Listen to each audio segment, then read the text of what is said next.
ओम नमो व्यंकटेशाय। ज्या लोकांना SSD टोकनबद्दल काहीच माहिती नाही त्यांच्यासाठी हा खास व्हिडिओ आहे। हे टोकन कुठं काढायचं, कधी काढायचं आणि कसं काढायचं याबद्दल या व्हिडिओमध्ये माहिती सांगणार आहे। तर सगळ्यात पहिल्यांदा SSD टोकन म्हणजे स्लॉटेड सर्वदर्शन एक लॉट असतो, त्या लॉट मधलंच तुम्हाला तिकीट दिलं जातं। म्हणजे दर दिवशी 25,000च्या आसपास गर्दी बघून ही तिकीटं रिलीज केली जातात, 25,000च्या आसपास। आणि ही जी तिकीट आहेत एका माणसाला एक तिकीट दिलं जातं आणि ते सुद्धा त्याच्या आधार कार्डवरती। आणि हे तिकीट आहेत ही तिरुपतीमध्ये तुम्हाला भेटली जातात। तिरुपतीमध्ये रेल्वे स्टेशनच्या समोर विष्णू निवासम आहे, या ठिकाणी तुम्ही काढू शकता। नसेल तर तिरुपतीचं बस स्टँड आहे त्याच्या समोर माधवम कॉम्प्लेक्स आहे, या ठिकाणी तुम्ही काढू शकता। नसेल तर तिरुपतीपासून 3 किलोमीटर अंतरावरती आलिपिरी आहे, या आलिपिरीला सुद्धा तुम्ही तिथं जाऊन भूदेवी कॉम्प्लेक्स आहे, या ठिकाणी तुम्ही तिकीट काढू शकता।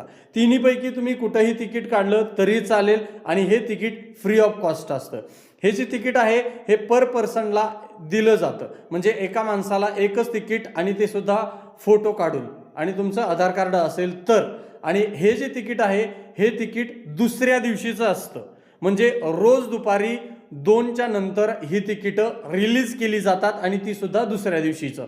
माझ्याकडे एक फॉर्मलसाठी तिकीट आहे, हे आहे 20 तारखेचं तिकीट, म्हणजे 19 तारखेला दुपारी 3:23 मी हे तिकीट काढलं होतं। आम्ही दोघांनी दुपारी 3:23 आम्हाला दर्शनाचा टायमिंग जो आहे हा दुसऱ्या दिवशीचा, म्हणजे 20/2/2026 म्हणजे 20 तारखेला आम्हाला हे दर्शनाचं संध्याकाळचं टायमिंग दिलं होतं। म्हणजे हे जे तिकीट आहे तुम्ही काढायला गेलात तर तुम्हाला दुसऱ्या दिवशीचं तिकीट भेटलं जातं, म्हणजे दुसऱ्या दिवशीचा हा स्लॉट दिला जातो। तर प्रत्येकाला वेगवेगळं टायमिंग असतं, तुम्ही जर लवकर गेलात तर तुम्हाला लवकर 5, 6, 2 कधी जसा स्लॉट अवेलेबल असेल तसं हे तिकीट दिलं जातं। ज्यावेळेस त्यांचा कोटा संपतो, 20-25 हजाराचा जो काय कोटा आहे दुसऱ्या दिवशीचा, तो संपल्यानंतर ही तिकीटं बंद होतात। ही तिकीटं खाली फक्त तिरुपतीमध्येच मिळतात आणि हे तिकीट काढून तुम्हाला तिरुमलाला, म्हणजे ज्या ठिकाणी तिरुपती बालाजीचं मंदिर आहे, हे तिरुपतीपासून 25 किलोमीटर अंतरावरती घाटावरती वरती मंदिर आहे, त्या ठिकाणी तुम्हाला जायचं आहे। आणि त्या ठिकाणी तुमचं जे ATG सर्कल ठिकाण दिलंय त्या ठिकाणी तुम्हाला गेटवरती जायचंय आणि जे टायमिंग दिले, समजा तुमचं 9 वाजता दर्शनाचं तिकीट आहे आणि तुम्ही 3-4 तास अगोदर गेलात तर तुम्हाला दर्शन लवकर होईल।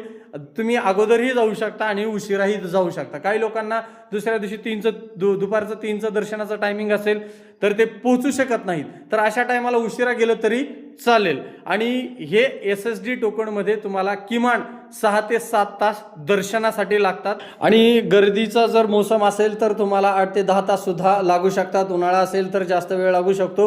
पण माझं म्हणणं आहे की तुमचा जो टायमिंग आहे त्या टायमिंगच्या अगोदर तुम्ही 4 तास गेलात तरी काही हरकत नाही, उशिरा गेलात तरी काही अडचण नाही, परंतु जे टायमिंग आहे त्याच्या अगोदर 4-5 तास जावा, म्हणजे तुमचं लवकर दर्शन होईल। आणि ही जी काय SSD टोकन काढण्याची प्रोसिजर आहे मी तुम्हाला सांगितलेली आहे, ही कशी वाटली हे जरूर मला कळवा। आणि जर व्हिडिओ आवडला असेल तर लाईक करा, इतरांना शेअर करा।